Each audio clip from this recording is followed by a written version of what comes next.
الرحمن الرحیم اللهم صل على محمد وعلى آل محمد وبارک وسلم.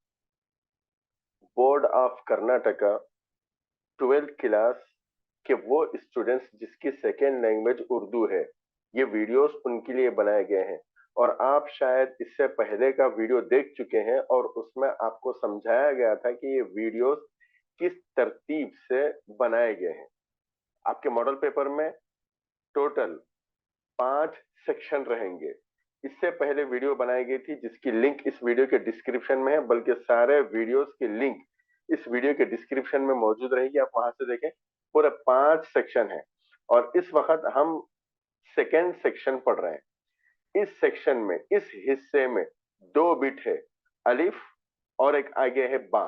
اس ویڈیو میں ہم سارے کے سارے کوشچنز اور اس کے آنسر پڑھیں گے جو سیکنڈ سیکشن کے بٹ نمبر 1 یعنی الف میں جو سوالات آ سکتے ہیں وہ تمام کے تمام سوالات اس میں جمع کر دیے گئے ہیں اور ان کے جوابات بھی ہیں، اور یہ پورے نثر میں سے آئیں گے. نثر کے جتنے بھی لیسنس ہیں اس میں سے آئیں گے. تو چلیے ہم شروع کرتے ہیں. سوال نمبر 1، ڈاڈول نے ٹیپو کے متعلق کیا لکھا؟ ڈاڈول یا ڈاڈول، یہ آپ لوگ اس کو صحیح کر لیں تلفظ کو.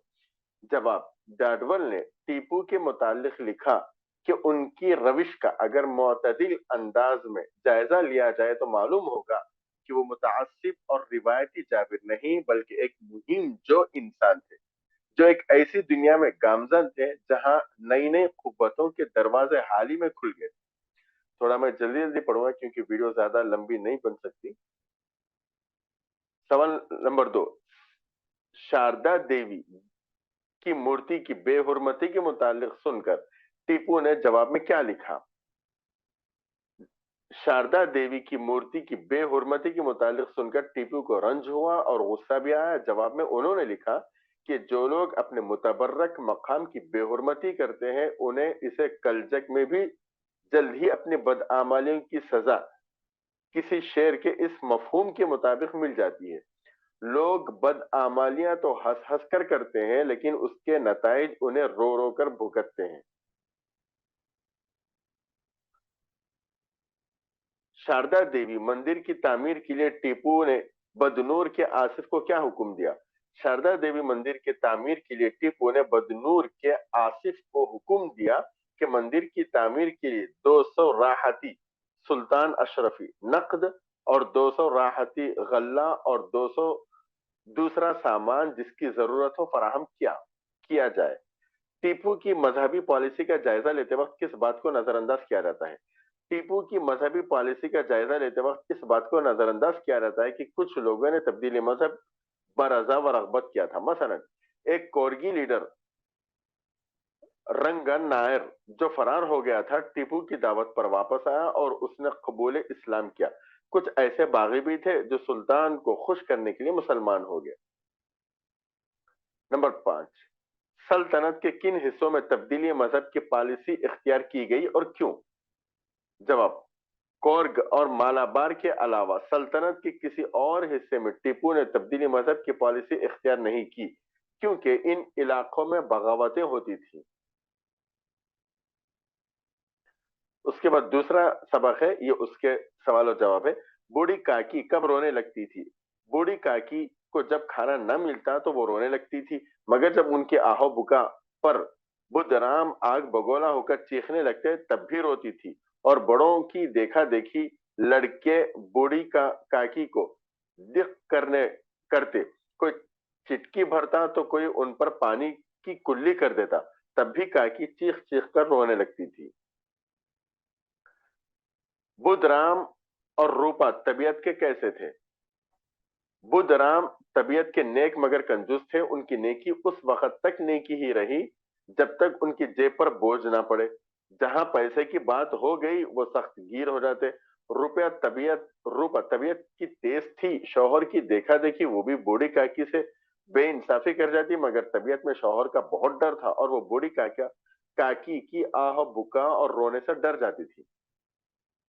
کھانا کھاتے ہوئے مہمانوں کے بیچ کاکی کو دیکھ کر بدرام نے کیا کیا؟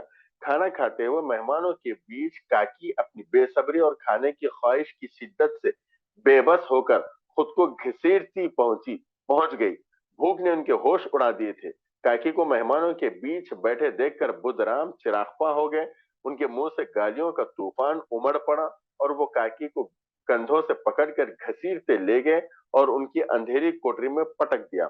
کاکی کو لگا جیسے کسی نے انہیں پہاڑ سے نیچے پھینک دیا. بوڑھی کاکی اپنی کوٹری میں جا کر پچھتاتے ہوئے کیا سوچا. بوڑھی کاکی نے اپنی کوٹری میں جا کر سوچا، رام کیا کھاؤں، پیٹ میں آگ جل رہی ہے. ہائے کسی نے میری سدھ نہ لی، کیا میرا ہی پیٹ کاٹنے سے دھن ہو جائے گا. ان لوگوں کو اتنی بھی یاد نہیں آتی کہ بڑھیا جانے کب مر جائے. اس کا اس کا رویا کیوں دکھ ہے. میں پیٹ کی روٹیاں ہی کھاتی ہوں اور کچھ نہیں. اس پر یہ حال میں اندھی اپاہج ٹھہری، نہ کچھ سوجھے نہ بوجھے. اگر آنگن میں چلی گئی تو بدرام سے اتنا کہنے نہ بنتا کہ کاکی ابھی لوگ کھانا کھا رہے پھر آنا. مجھے گھسیٹتا پٹکا روپا نے انہیں پوریوں کے لیے لوگوں کے سامنے گالیاں دی. جب ہی کھانے کو نہ دیا اب کیا دیں گے. روپا نے رقت آمیز لہجے میں کاکی سے کیا کہا. روپا نے جب کاکی کو لوگوں کا چھوڑا ہوا جھوٹا کھاتے دیکھا، تھال میں سب چیزیں سجا کر لے اور کاکی کے سامنے تھال رکھتے ہوئے کہا، کاکی اٹھو کھانا کھا لو. مجھ سے آج بڑی بھول ہوئی، برا نہ ماننا. پرماتما سے دعا کرو کہ میری خطا معاف کرے. تیسرے لیسن کا ہے وقت گزرنے کی وضاحت. مضمون نگار نے کس طرح کی. مضمون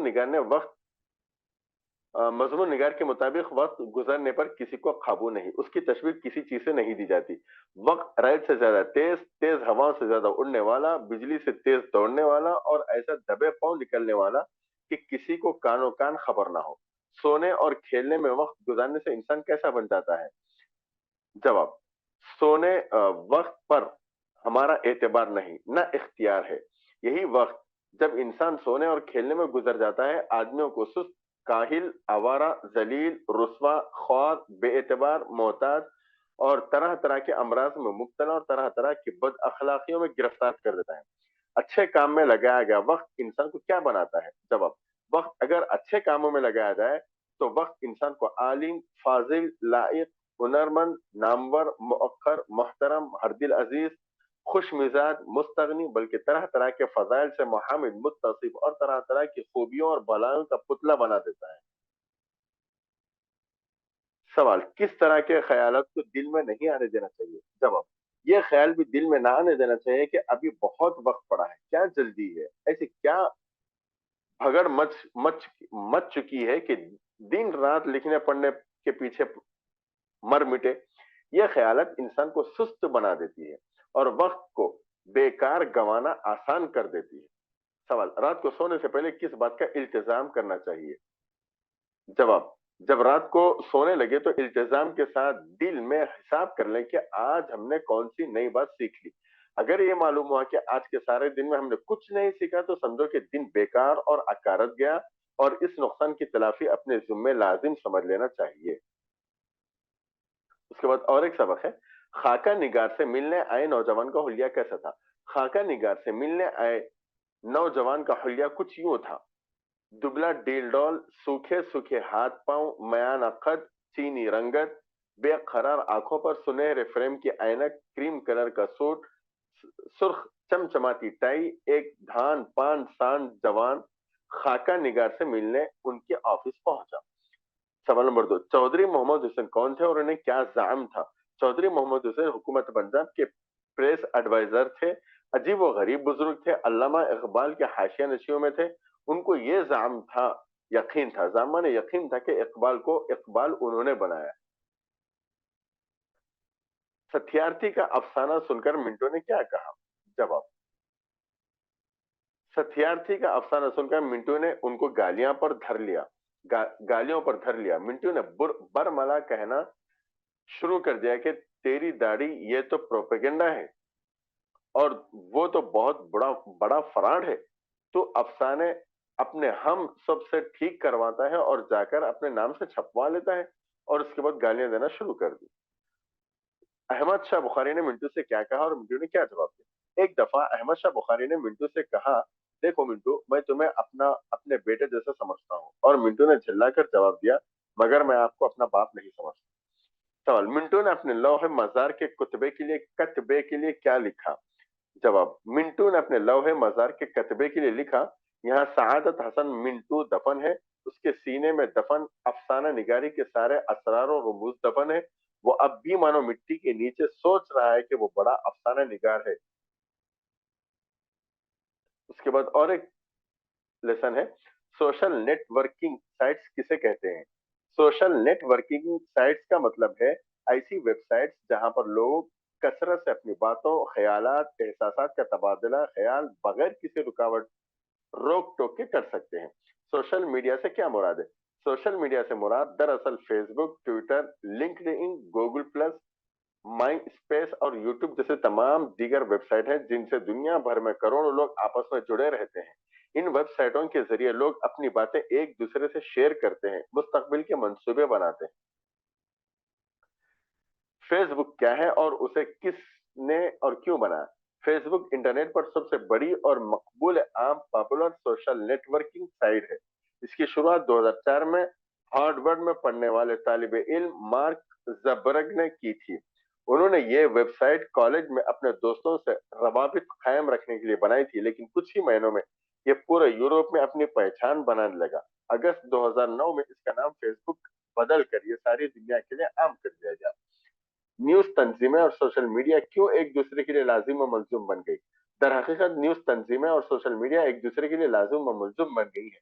پرنٹ اور الیکٹرانک میڈیا کے ذریعے خبریں حاصل کر رہے ہیں، وہیں سوشل میڈیا بڑی خبروں کے ارد گرد لوگوں کو جوڑ رہا ہے. ملک میں کوئی بڑے حادثہ یا واقعے کی خبر مشہور ہو جاتی ہے تو سوشل نیٹ ورکنگ سائٹس پر لوگ اوپینین اور تبصروں کے ڈھیر لگ جاتے ہیں.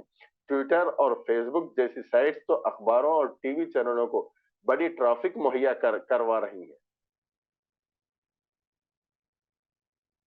انٹرنیٹ سروے ایجنسی کے رپورٹ کے مطابق گوگل، یاہو اور MSN کے بعد فیس بک نیوز ویب سائٹ کو سب سے زیادہ ریونیو دے رہی ہے. سوشل میڈیا کو جمہوریت کا 5واں ستون کس لیے کہا گیا؟ جواب: روایتی میڈیا کو اگر جمہوریت کا چوتھا ستون تسلیم کر لیا گیا تو سوشل نیٹ ورکنگ سائٹس نے جس طرح عام لوگوں کو اپنی بات رکھنے کی طاقت دی، اسی کے ذریعے لوگ جس طرح آپس میں جڑ رہے ہیں، ایک نئی سوچ اور ایک نئی دنیا بن رہی ہے اور عوام کو سماج میں پھیلی بدعنوانیوں اور بد نظمی کے خلاف بیدار کر رہی ہے.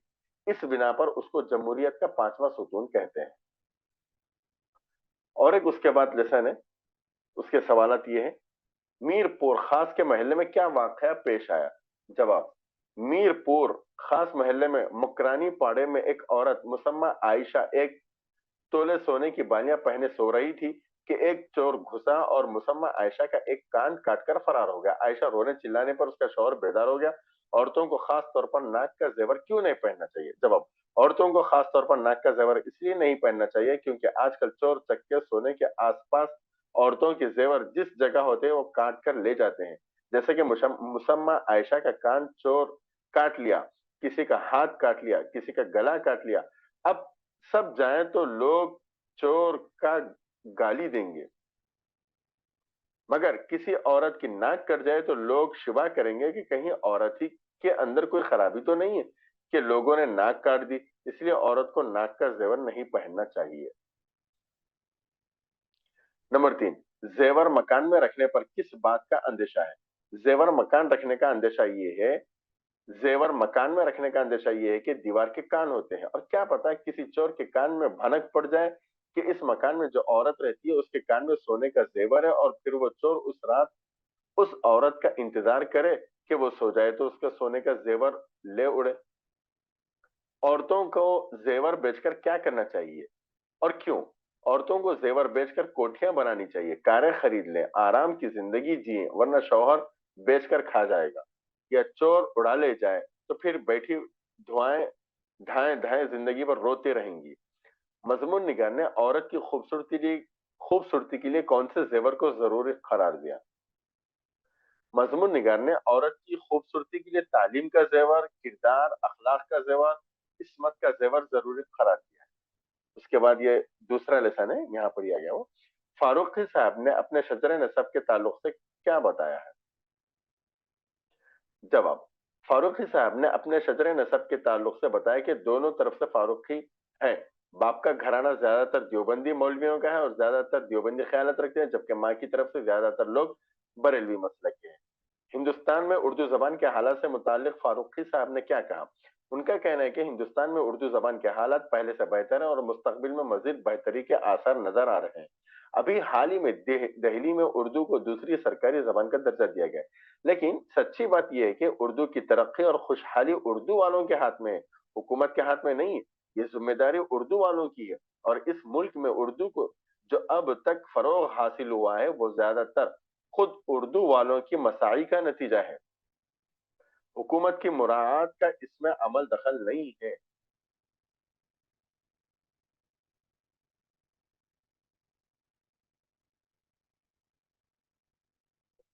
اس کے بعد تیسرا سوال ہے، مختلف اصناف ادب میں فاروقی صاحب نے کسے اولیت دی؟ اصناف ادب میں فاروقی صاحب نے کہا کہ سب سے زیادہ مقبول، دلکش اور ترقی یافتہ صنف غزل ہے۔ سب سے اچھی غزل اس وقت پاکستان میں لکھی جا رہی ہے۔ نمبر 4، دنیا کی نگاہوں میں فاروقی صاحب کی شناخت کس طرح کے نقاد کی ہے؟ دنیا کی نگاہوں میں میری شناخت ایسے نقاد کی ہے جس نے ادب کے ہر میدان میں تنقید کا حق ادا کیا، لیکن جن کے خیالات نے لوگوں کو گمراہ بھی کیا ہے۔ فرق صرف یہ ہے کہ دنیا جسے گمراہی قرار دے گی وہ اسے راہ مستقیم سمجھتے ہیں، اور اگر ان سے پوچھا جائے کہ تمہیں اپنی شناخت کا سب سے اہم حوالہ کیا معلوم ہوتا ہے، بلکہ ان کی خواہش تو یہی ہے کہ انہیں اردو کی ادبی تہذیب و تاریخ کو اپنے اندر زندہ کر لینے والا شاعر، افسانہ نگار اور نقاد کہا جائے۔ اس کے بعد اور ایک لیسن ہے یہ، انشائیہ نگار نے کس کے متعلق یہ کہا قطعی آپ کا ذاتی معاملہ ہے؟ جواب: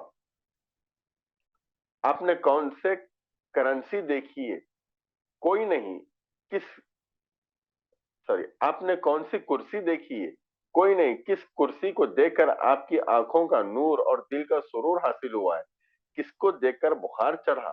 یہ آپ کا قطعی ذاتی معاملہ ہے، جس میں مضمون نگار کو کیا خود آپ بھی دخل نہیں دے سکتے؟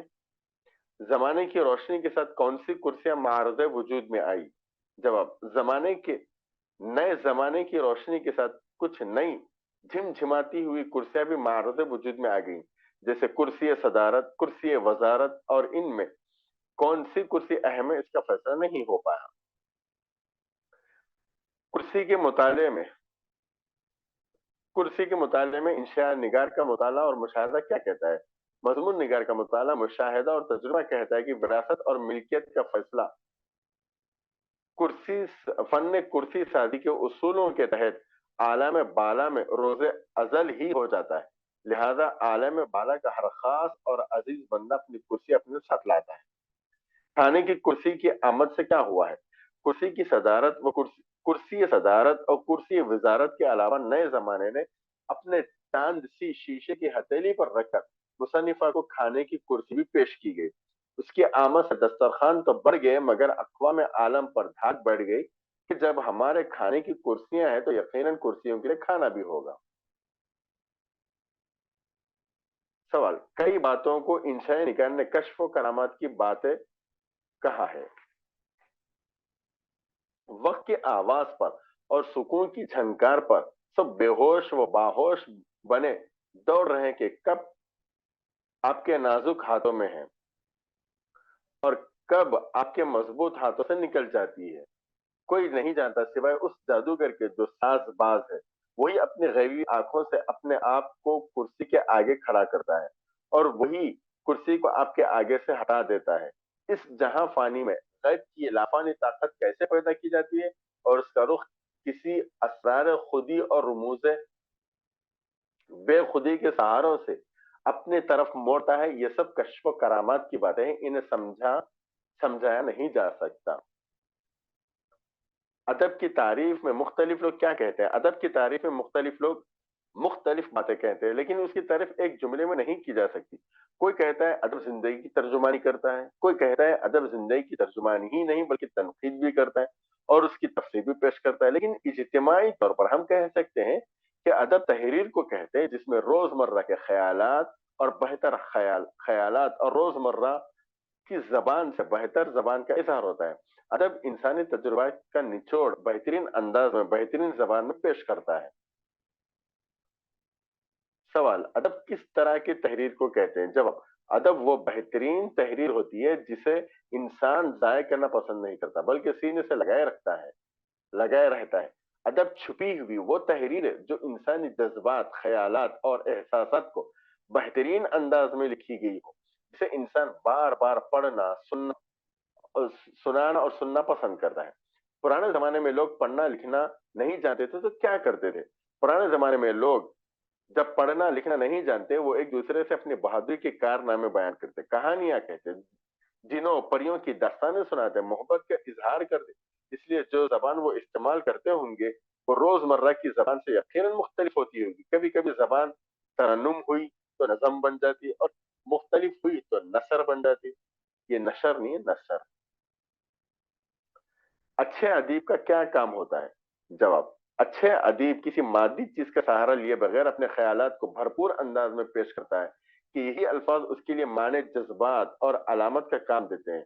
ادیب کے لیے ضروری ہوتا ہے کہ اسے زبان، بیان، الفاظ پر بھرپور قدرت حاصل ہو اور ان الفاظ کا مخصوص رشتہ تصورات سے وابستہ ہو۔ اس کا کام یہ ہے کہ الفاظ کی جن خصوصیات اور اس کے اپنے مزاج سے جو صحیح تصور اس کے ذہن میں آتا ہے اسے صحیح طور پر گرفت میں لے لے اور دوسروں تک پہنچا دے اور زبان کو زندہ اور متحرک رکھے۔ ڈاکٹر سید عابد حسین نے ادب کی تعریف کرتے ہوئے کیا کہا؟ ڈاکٹر سید عابد حسین زبان و ادب کی تعریف کرتے ہوئے کہتے ہیں: ادب شاعر یا ادیب کے ذہن میں سوئے ہوئے خیالات کا نام ہے جو زندگی کی چھیڑ سے جاگتے ہیں، زندگی کی آنچ میں تپتے ہیں اور زندگی کے سانچے میں ڈھل کر خود زندگی بن جاتے ہیں۔ اس کے بعد اور ایک سبق ہے: سفر کے تعلق سے میر صاحب کی خاندانی وجہ کیا تھی؟ جواب: میر صاحب کی خاندانی وجہ سفر کے تعلق سے یہ تھی کہ سفر کرنے کو بالکل برا سمجھا جاتا اور سفر ہی نہیں کیا جاتا۔ دولت کے چھینکنے پر میر صاحب نے کیا کہا؟ دولت کے چھینکنے پر میر صاحب نے کہا: بھائی مرزا ذرا بیٹھ جاؤ، شگون خراب ہو گیا، ایک ایک پان کھا لو پھر چلے۔ اس بدتمیز کو دیکھو، اس وقت بدشگونی سوچتی تھی۔ بلی کے راستہ کاٹنے سے میر صاحب کے والد کے دوست کے ساتھ کیا واقعہ پیش آیا؟ میر صاحب کے والد کے دوست گھوڑے پر سوار ہو کر کہیں نکلے تھے، بلی راستہ کاٹ گئی تو گھوڑے کو ٹھوکر لگی اور سوار سر کے بل زمین پر آ گیا جس سے سخت چوٹ آئی۔ شیخ صاحب کی ان باتوں کو محمل سمجھتے تھے۔ شیخ صاحب واہموں کو فضول سمجھتے اور کہتے کہ اتفاقاً ایسا ہو گیا ہوگا۔ ان واہموں کو ذہن میں جگہ دے کر سفر کو ملتوی کرنا صحیح نہیں ہے۔ واہموں میں وہم چیز، بیکار چیز۔ اس کے بعد اور ایک سبق ہے: غالب نے کن کن غموں کا ذکر کیا ہے؟ جواب: غالب نے جن غموں کا ذکر اپنے مکتوب میں کیا ہے وہ یہ ہے: غم مرگ، غم فراق، غم رزق، غم عزت، غم مرگ، غم مرگ حقیقی۔ یہ دیکھنا کہ اغنیا کی اولادیں بھیک مانگ رہی ہیں، جس کا دیکھنا خود اپنے آپ میں ایک غم ہے، جس کو دیکھنے کے لیے آدمی کو جگر چاہیے۔ غالب نے کس مصیبت کے لیے کہا کہ اسے دیکھنے کے لیے جگر چاہیے؟ جواب: غالب نے جس زمانے میں وہ خط لکھا وہ زمانہ غدر کا تھا اور غدر میں مغل بادشاہ ظفر کو معزول کر کے رنگون بھیج دیا گیا تھا اور اس زمانے میں دربار سے جڑے شرفا ذلیل و خوار ہو گئے اور ان کی اولاد بھیک مانگنے پر مجبور ہو گئی۔ اس حوالے کو دیکھ کر غالب کہتے ہیں کہ اس مصیبت کو دیکھنے کے لیے جگر چاہیے۔ سید محمود نے تشتری میں شکر لے کر کیا کیا؟ سید محمود نے تشتری میں شکر لے کر نکلے اور صحن میں جا بجا کچھ ڈھونڈنے لگے۔ جب ان کا تعاقب کیا گیا تو معلوم ہوا کہ وہ چونٹیوں کے بل ڈھونڈ رہے ہیں۔ جہاں کوئی سوراخ دکھائی دیا، شکر کی ایک چٹکی ڈال دی۔ آزاد نے اپنے خط میں کووں کا ذکر کس طرح کیا؟ آزاد نے چوٹیوں کے بارے میں بتانے کے بعد محمود صاحب اور کووں کے بارے میں ذکر کس طرح کیا؟ اب محمود صاحب نے گوریاؤں کہ عشق پر تو وہ سوخت پڑھا مگر ان احوان ہوائی کے لیے دام نیا فت بچھا دیا۔ روٹی کے چھوٹے چھوٹے ٹکڑے لے کر جہاں تک حلق کام دیتا آ آ آ کرتے جاتے، اور ٹکڑے فضا میں دکھا دکھا کر پھینکتے۔ یہ صدائے عام میناؤں کو تو ملتفت نہ کر سکی، البتہ شہرستان ہوا کہ دروازہ گرا ہر جگہ، یعنی کبوں نے ہر طرف سے ہجوم شروع کر دیا تھا۔ جامعہ ملیہ قائم کرنے والے حضرت کو اقبال نے کیا مشورہ دیا؟ جامعہ ملیہ قائم کرنے والے حضرت کو اقبال نے مشورہ دیا کہ مسلمان فن حالت سے دوچار ہے، ان میں سیاسی آزادی سے قبل معاشی آزادی ضروری ہے، اور معاشی آزادی کے اعتبار سے ہندوستانی مسلمان دوسرے فرقوں کے مقابلے میں بہت پیچھے ہیں۔ بنیادی طور پر انہیں ادب فلسفے کی نہیں، تکنیکی تعلیم کی ضرورت ہے، اور اس قسم کی تعلیم پر ان حضرات کو اپنی تمام تر کوششیں مرکوز کرنی چاہیے جن حضرات نے جامعہ ملیہ قائم کیے۔ انہیں چاہیے کہ اس نئے ادارے میں خصوصی طور پر طبعی علم کے ساتھ ساتھ تکنیکی پہلوؤں پر بھی زور دیں، اور اس کے ساتھ ساتھ اپنی مذہبی تعلیم کا بھی نظام بہتر انتظام کریں جس کو وہ مناسب سمجھتے ہیں۔ تو یہ تھے اب تک جو پڑھ رہے تھے ہم بٹ نمبر 1 سیکشن 2 کا، سیکنڈ سیکشن کا بٹ نمبر 1۔ اس کے بعد ہم شروع کریں گے سیکنڈ سیکشن کا بٹ نمبر 2۔ سیکشن 2 کا سیکنڈ سیکشن کا بٹ نمبر 2، یعنی بٹ نمبر 2، مندرجہ ذیل میں سے کسی 5 کے جواب 2 یا 3 جملوں میں لکھیے۔ یہاں پہ ٹوٹل آپ کو 7 سوالات آئیں گے، ان کے جوابات آپ کو 7 میں سے 5 کے جوابات آپ کو دینا ہے، اور یہ 7 سوالات کہاں سے آئیں گے؟ یہ دیکھیے نظم کے جو اسباق ہے ان میں سے آئیں گے۔ تو چلیے ہم پہلے نظم کے پڑھتے ہیں۔ ساری خوبیوں کا سزاوار کون ہے؟ ساری خوبیوں کا سزاوار حقیقی مالک ہمارا رب اللہ ہے۔ اللہ کی کن صفات کا ذکر کیا گیا؟ اللہ کے اندر ساری خوبیاں ہیں، وہی رحیم اور وہی مہربان ہے۔ ہم اللہ تعالیٰ سے کس کے طلبگار ہوتے ہیں؟ ہم اللہ تعالیٰ سے ہر قسم کے مدد کے طلبگار ہوتے ہیں۔ شاعر اللہ سے کن راستوں پر چلنے کی دعا مانگ رہا ہے؟ شاعر اللہ سے سیدھے راستے پر چلنے کی دعا مانگ رہا ہے۔ شاعر کون سے راستے پر چلنے کی بات کر رہا ہے؟ شاعر ان راستوں پر چلانے کی بات کر رہا ہے جن پر انعام و اکرام ہوا، وہ راستہ نہیں جن پر غضب کی نگاہیں ہوئیں، یا وہ راستہ بھی نہیں جن پر چل کر لوگ گمراہ ہو گئے۔ اس کے بعد دوسرا لیسن ہے نقش اسلام کے جلی ہونے کے لیے شاعر نے خدا سے کیا مانگا ہے؟ نقش اسلام کے جلی ہونے کے لیے ہر مسلمان کو حسین ابن علی یعنی حضور اکرم صلی اللہ علیہ وسلم کے نواسے جیسا جوان مرد، شجاعت والا اور نہایت شہادت کا جذبہ رکھنے والا ہونا چاہیے۔ نمبر 2، خدا کو اپنے محبوب صلی اللہ علیہ وسلم کی سوگند دے کر شاعر نے اس سے کیا طلب کیا ہے؟ خدا کو اپنے محبوب صلی اللہ علیہ وسلم کی سوگند دے کر شاعر نے اللہ سے دعا کی ہے کہ اللہ سبحانہ و تعالیٰ اپنے محبوب کی قسم سے ان کے صدقے میں ہر بندے کو مسلمان کر دے۔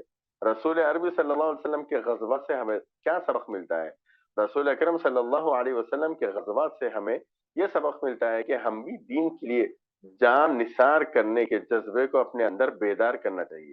جان نثار ہے یہ شمار ہے۔ سوال نمبر 7، اسلام کے چمکتے ہوئے تارے کا نکلنا کب ممکن ہے؟ اسلام کے چمکتے ہوئے تارے کا نکلنا اس وقت ممکن ہے جب مسلمانوں میں جذبہ شہادت کا حوصلہ اور شوق دوبارہ پیدا ہو۔ خدا ہمیں کن چیزوں سے نوازا ہے کہ روز محشر ہماری کلاہیں کج ہوں؟ یہ بھی تھوڑا مجھے سمجھ میں نہیں آیا، تھوڑا آپ دیکھ لیں اسے۔ ہمیں زندہ رہنے کا انداز اللہ کا دیوانہ پن، توحید کی پینے والا اور اللہ کے عشق میں سرشار ہونے والا اگر بنا دے تو روز قیامت ہمارا باغ پن بڑھ جائے اور ہماری کلاہیں کج ہو جائیں گی، تاکہ رفتہ انداز میں ساقی کوثر ہمیں آب کوثر دے کہ ہم ان کے سچے عاشق کہلائیں۔ اس کے بعد تیسرا سبق ہے عورت کس کی شان ہے اور کس کی جان؟ عورت حیا، حرمت، مہر و وفا کی شان ہے تو حسن شباب اور ادا کی جان ہے۔ عورت نہ ہوتی تو دنیا کیا ہوتی؟ عورت نہ ہوتی تو یہ دنیا ماتم کدہ اور غم کدہ بن جاتی۔ عورت کے نغمے اور نور کہاں کہاں نظر آتے ہیں؟ عورت کے نغمے جنت کے آبشاروں میں اور اس کی ذات کا نور قدرت کے بہاروں جلوے زاروں میں موجود ہے۔ عورت کو کس کی کان کہا گیا؟ عورت کو شرم و حیا، حجاب و حیا اور حرمت و عصمت کی کان کہا گیا۔ شاعر نے عورت کو کس کی ہستی قرار دیا؟ عورت شاعر کے بموجب ارمان ہستی، ایمان ہستی اور جان ہستی ہے۔ اس کے بعد اور ایک سبق ہے، بقول کس کی تلاش میں دارالخلافت زین الملوک پہنچی؟ جواب، بقولی اپنے پھول کے چور کی تلاش میں دارالخلافت زین الملک پہنچی۔ شہر آتے آتے بقولی نے کیا دیکھا؟ گلشن سے خاک اڑاتی آئی بقولی نے دیکھا کہ ہر طرف خوشی کے چہے تھے اور گل جو توڑے گئے تھے دوبارہ ان کی جگہ نئے خوشے اور شگوفے کھل رہے تھے۔ بقولی نے اس کا نام اور وطن پوچھا گیا تو اس نے کیا جواب دیا؟ بقولی نے جب اس کا نام پوچھا گیا تو اس نے فرخ ابن فیروز بتایا۔ وطن پوچھا گیا تو کہا، غریب ہوں، میرا کوئی وطن نہیں، قسمت میں جہاں ہے وہاں جاتا ہوں اور قناعت پسند ہوں، جو ملے اس پر شکر کرتا ہوں۔ بقولی کی باتوں سے متاثر ہو کر بادشاہ نے کیا کہا؟ بقولی کی باتوں سے متاثر ہو کر بادشاہ نے خلعت فاخرہ عطا کی اور کہا کہ آج سے میرے وزیر بن جاؤ، اور گھر لے جا کر دوسرے دن سے دربار میں اسے وزیر مقرر کر دیا۔ بقولی نے 4 شہزادوں کو کیسے پایا؟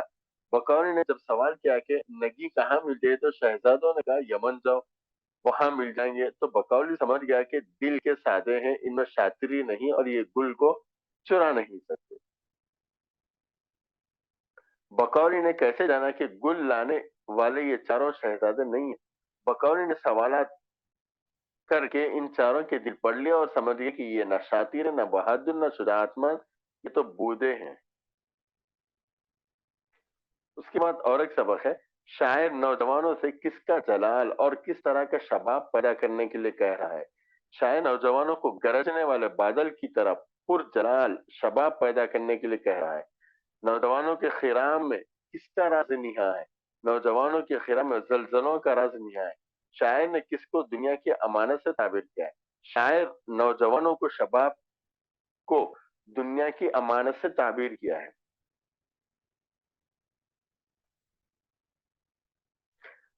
تیرے جلووں میں نئی جنتیں نئی دوزخ سے شاعر کی کیا مراد ہے؟ تیرے جلووں میں نئی جنتیں نئی دوزخ سے مراد محنت سے زمین کو گلزار بنا دینا اور کاہل عیش کرنے والوں کے لیے عذاب بنانا مراد ہے۔ شاعر نے انقلاب کے تعلق سے نوجوانوں کو کس بات کی تلقین کی؟ شاعر نے انقلاب کے تعلق سے نوجوانوں کو تلقین کی کہ وہ انقلاب کا انتظار نہ کرے بلکہ خود آگے بڑھ کر نیا انقلاب پیدا کرنے کی کوشش کرے۔ اس کے بعد اور ایک سبق ہے، شاعر نے کس سے بادا پلانے کی فرمائش کی؟ شاعر نے ساقیہ سے بادا پلانے کی فرمائش کی۔ ہندوستان کے تہواروں کا ذکر شاعر کن الفاظ میں کیا؟ ہندوستان کے 2 تہواروں، ہندوستان کی دیوالی اور مسلمانوں کی عید کو شاعر نے دائیوں کی قطار اور مسکراتا ہلال کے الفاظ میں ذکر کیا ہے۔ یہ دائیوں کس کو وہ تو پتا نہیں، آپ معلوم کریں۔ اس نظم میں ہمالیہ گنگا جمنا کے لیے کیا دعا کی گئی؟ اس نظم میں ہمالیہ کے لیے دعا کی گئی کہ ہمالیہ کی نگاہیں اونچی رہیں، سدا چاند تاروں کو چھوتی رہیں، اور گنگا جمنا کے لیے یہ کہا کہ گنگوتری کی پاکیزگی قائم رہے، گنگا و جمنا سدا بہتی رہے، ان کا سنگم ہمیشہ جگمگاتا اور آباد رہے۔ وطن پر بری نظر ڈالنے والوں کو شاعر نے کس طرح خبردار کیا؟ وطن پر بری نظر ڈالنے والوں کو شاعر نے کہا کہ وطن کی محبت کی شراب پینے والے رندہ کی آنکھیں نوچ لیں گے اور نکال لیں گے۔ اس نظم میں شاعر کن شہروں اور عمارتوں کا ذکر کیا ہے؟ اس نظم میں شاعر نے کاشی، بنارس، گوکل اور اودھ جیسے شہروں کا ذکر کیا ہے، اور عمارت میں اشوکا کی لاٹ، تاج محل، اجنتا میلورا کے غاروں کا ذکر کیا ہے۔ اس کے بعد اور ایک سبق ہے، شاعر نے کس کس خون کا ذکر کیا ہے؟ شاعر نے اپنے خون، پرایا خون، نسل آدم کا خون، امن عالم کے خون کی بات کی ہے۔ بم گرنے سے انسانی زندگی پر کیا اثر پڑتا ہے؟ بم جہاں چاہے گرے، چاہے سرحد پر یا آبادی پر، ہمارے کھیت سے جل جاتے ہیں، زندگی بھوک سے تیل ملاتی ہے اور روح تعمیر روح تعمیر مجروح ہوتی ہے، روح مجروح ہو جاتی ہے۔ شاعر نے جنگ کو ایک مسئلہ کیوں قرار دیا؟ جواب: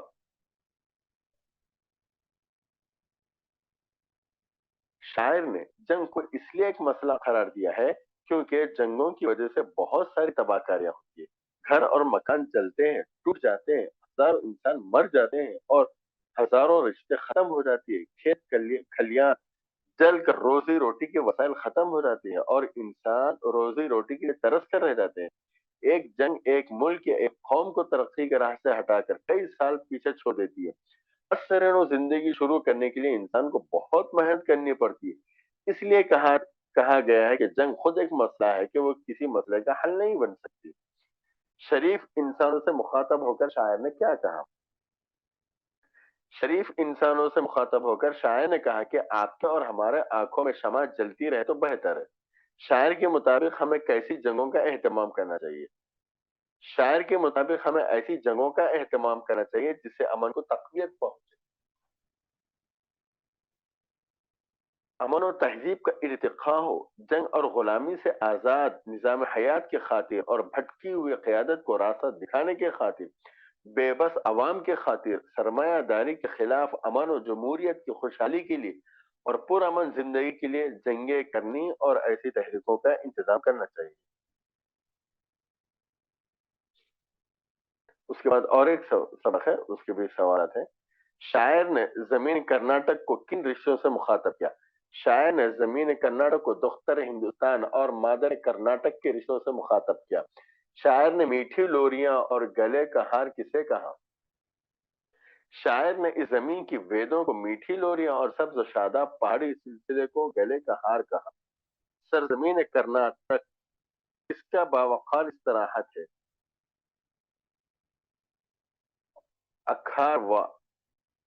اکھار وایاسا کا مقام سرزمین کرناٹک کا باوقار استراحت ہے۔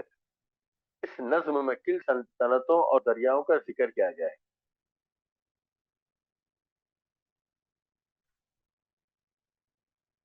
اس نظم میں تما لپا، ہوائی سلہ، ڈنکنا سلطنتوں کا اور کرشنا، شراوتی، تنگا اور کاویری دریاؤں کا ذکر کیا گیا ہے۔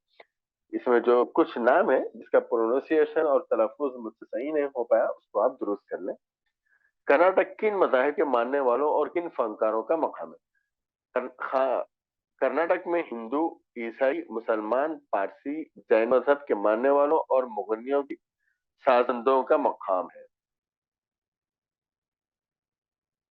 اس کے بعد اور ایک لیسن ہے، دیکھیں۔ بارش اور سرما کے موسم کی کن چیزوں کو شاعر یاد کرتا ہے؟ بارش اور سرما کے موسم کی چیزیں جیسے بارش، بارش کی بوندیں، بارش سے بہتے پانی میں تیرتے کاغذ کی کشتی، سویٹر، مفلر، اسکول جاتے وقت بستہ نہ بھیگے اس کے لیے چھتری سینا، اس کے لیے چھتری سینا خر خر کرتا تو دادی ماں کے جانب سے سب سے چھپا کر دی جانے والی مصری، ان چیزوں کو سرما کے موسم میں شاعر یاد کرتا ہے۔ دادی ماں مصری کب اور کیسے دیتی تھی؟ جواب: جب سردی کے موسم میں سینہ خر خر کرتا تو دادی ماں سب سے چھپا کر مصری دیتی تھی۔ بچپن میں نیند کب آتی تھی اور آنکھیں کب کھلتی تھی؟ بچپن میں امی کی ہدایت کے مطابق کلمہ پڑھتے پڑھتے نیند آ جاتی تھی اور صبح ہوتے ہی آنکھ کھل جاتی تھی۔ شاعر کی مختصر دنیا میں کیا کیا تھا؟ شاعر کی مختصر دنیا میں بس گھر اور گھر کا آنگن، اسکول جاتے راستے میں ندی اور بگت کا پیڑ، بس اتنی ہی دنیا تھی۔ شاعر کن چیزوں کو ڈھونڈ رہا ہے؟ شاعر شہد میں ڈوبے لفظ اور دعا دیتی آنکھوں کو ڈھونڈ رہا ہے۔ تو یہ تھا آپ کا سیکنڈ سیکشن جس میں دو بٹ آئیں گے، اے اور بی، اس میں لکھا ہوا رہے گا الف اور با۔ آپ یہ ویڈیوز بھی دیکھیں اور سیٹ اے کا بھی دیکھیں، سیکشن اے کا بھی دیکھیں۔ اسی طرح 5 سیکشن کے پورے الگ الگ ویڈیو بنائے گئے ہیں، اس ویڈیو کی ڈسکرپشن میں موجود ہے، آپ وہاں سے دیکھ کر پڑھ سکتے ہیں۔